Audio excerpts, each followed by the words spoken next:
What I see when I watch other people's movies, A Better Place. We're here to talk about the butterfly that lands on Todd's back. But first, let me tell you about this film.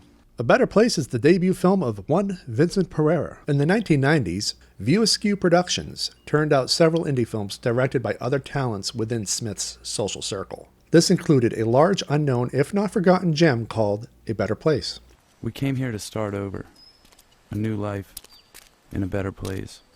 A Better Place is a story about alienation, teen violence in America, and troubled youth, and is one of the most realistic looks at what it felt like to be a teenager in the 1990s, and the apathetic ways teens interacted with one another. Although these topics are heavily tackled nowadays, especially in light of how things have gone for the past 20 years, in the mid-1990s, many Americans were likely unaware of how big the problem of teen violence actually was. Pereira made his film a few years prior to Columbine and many years before Sandy Hook and other more recent school massacres. Whether he knew it or not, Pereira is a filmmaker who predicted the rise in school violence and had a thumb on the pulse of America in regards to the nation's failure to provide teenagers with meaningful mental health care. The film inadvertently foreshadows what the early 21st century would be like in many American school districts. So there are two friends. Let's call them the Cheesequake Buddies.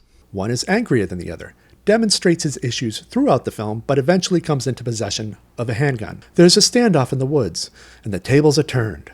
It's goodbye, Todd. During Todd's execution scene, a butterfly lands on his back just prior to him getting shot dead. This was an accident, and it wasn't a case where it happened once and they used that specific take. According to Pereira, the butterfly landed on the actor's back twice, each time seeming to wait for the camera to roll.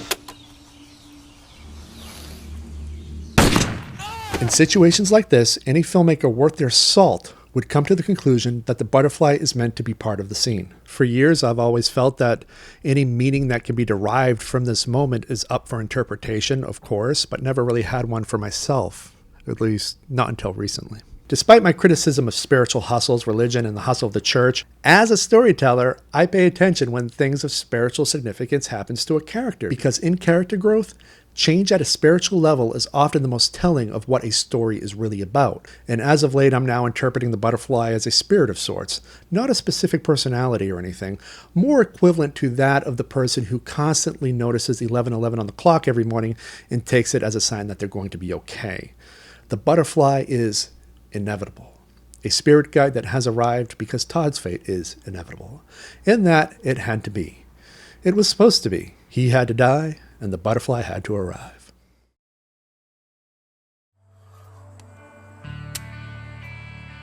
No bullets.